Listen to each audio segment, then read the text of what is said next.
in the district. So let me start and ask you, what questions do you have about literacy and your community?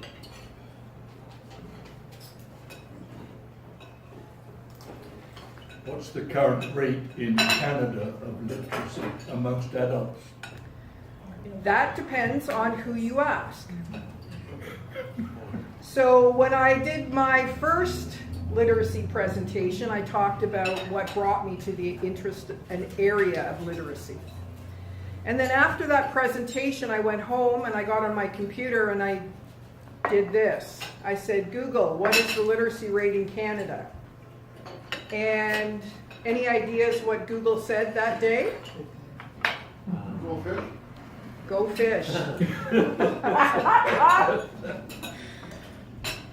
That would have been a great answer. So it said that 99% of Canadians were literate. And I thought, well, that's really interesting because I come from Wyerton, and we know that we have an unusually high rate of low literacy compared to the rest of the province. So 14% low literacy rate in our small town. And I went, well, that doesn't seem to mesh with what Google just said. So I decided that I would begin to ask a few more questions.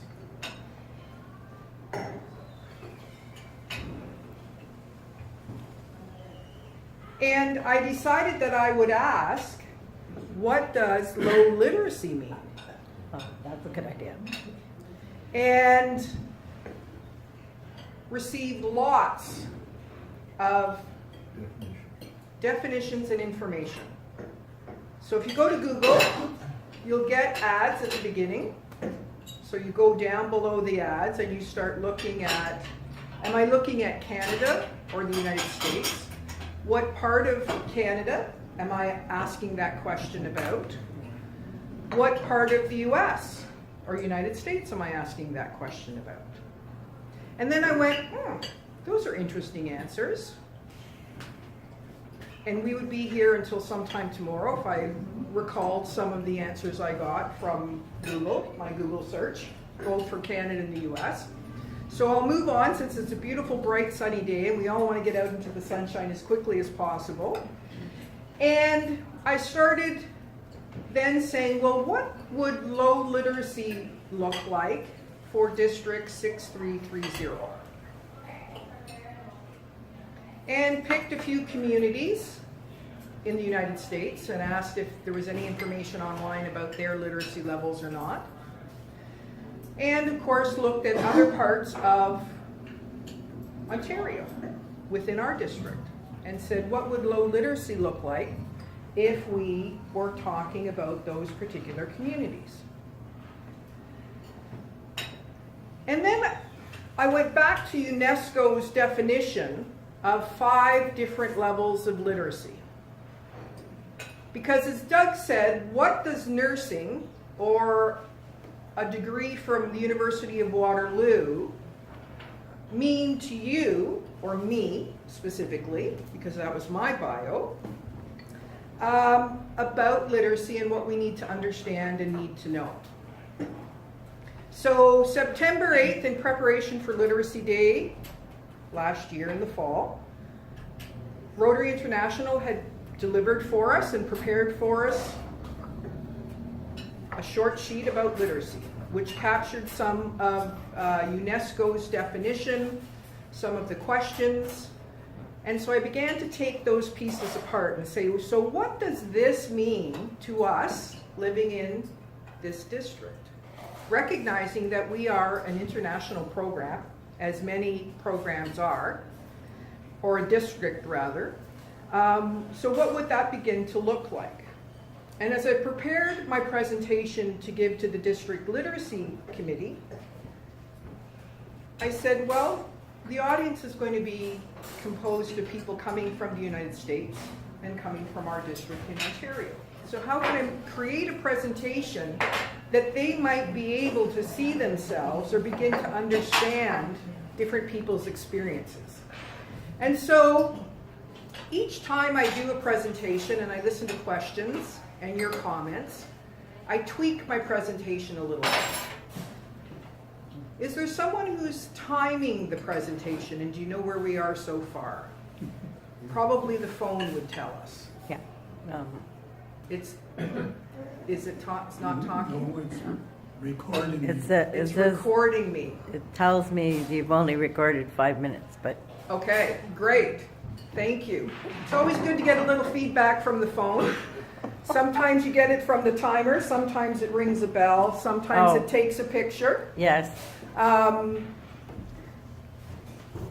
So when I was thinking about coming down here, recognizing that you already have a piece of paper and you understand your communities, what is it that I might be able to share with you that might get you to think about new opportunities for literacy in your community and the surrounding area? So thanks to the wonder of computers, I moved a few slides around. I picked up a piece of paper that I'd been looking for a little while and read those 5 definitions once again and went, super. I've got a navigator for today's trip. We know that traveling is going to be delightful.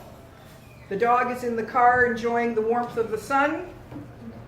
What more do we need than to come down and share some time and spend time with other Rotarians who have done a lot of work, who have a long history in their communities, and who are looking for new opportunities.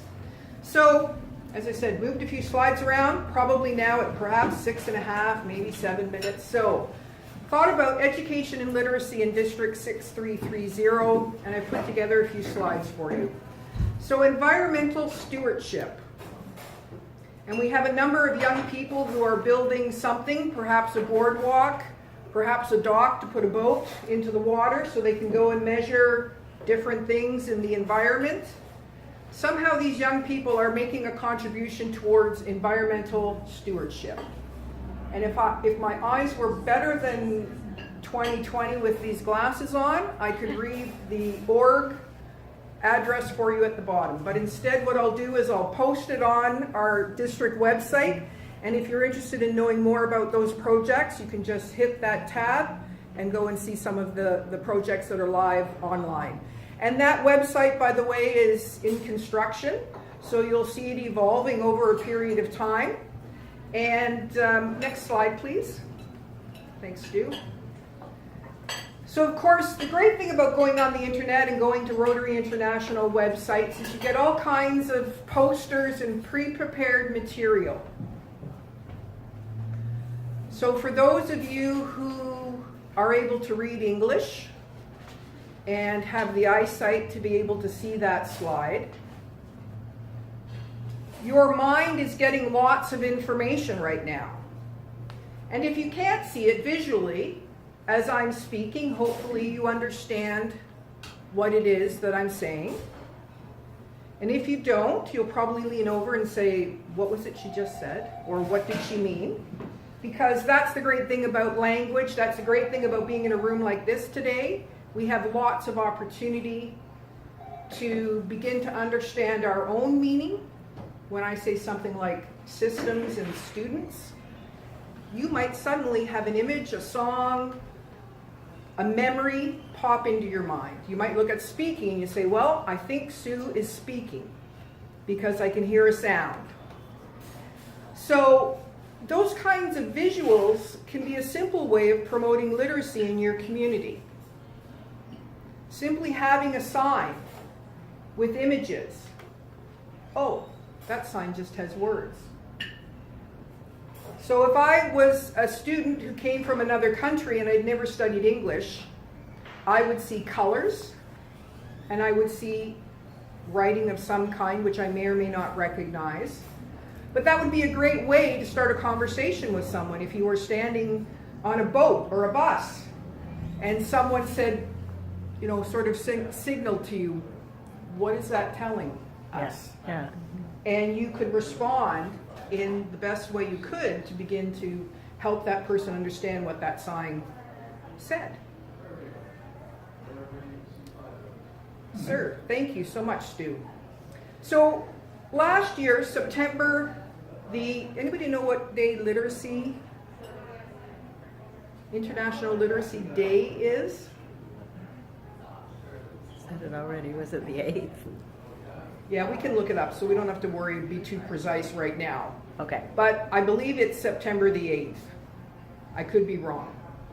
If I'm wrong, I'll send you an email. We'll somehow dub over on the video. So Rotary International asked us 3 sets of questions, and since there's a lot of language and a lot of words, I broke it up into 3 different slides.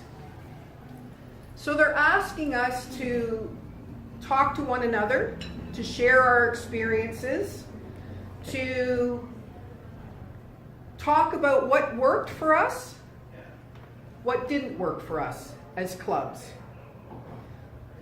Who was it that we were trying to encourage to become literate, and what kind of literacy were we focusing on?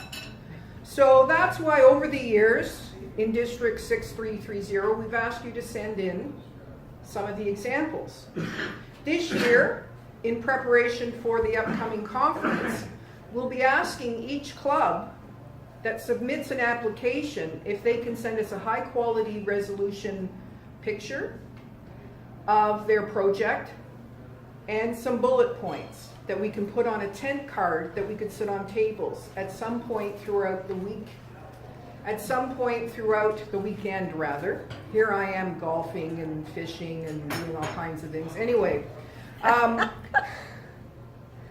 so we're asking what kinds of approaches worked, and also giving information. Perhaps you'll send along your club cards, or the individual who championed that project will send a business card. And so if I'm in a club and I say, wow, this could probably work because we live somewhere where people could go fishing, or we live somewhere where people could golf, and what would that mean? How could we enhance literacy through those activities? And we would begin to want to talk about, how did you know it was successful? And what factors or elements of your project do you think were particularly successful? So lots of information, but to put it on a tent card, we really need to know how to contact you so that I can ask you questions to see if that would work in my community. Right. So we could ask question number 3, which is what more can we do? That's a really Number quick, 2. that's okay, that's a quick question. What more can we do? And that's why I'm here. And that's why after my first presentation, I did some of this, right? I wanted to say, well, what does this mean to us? Right.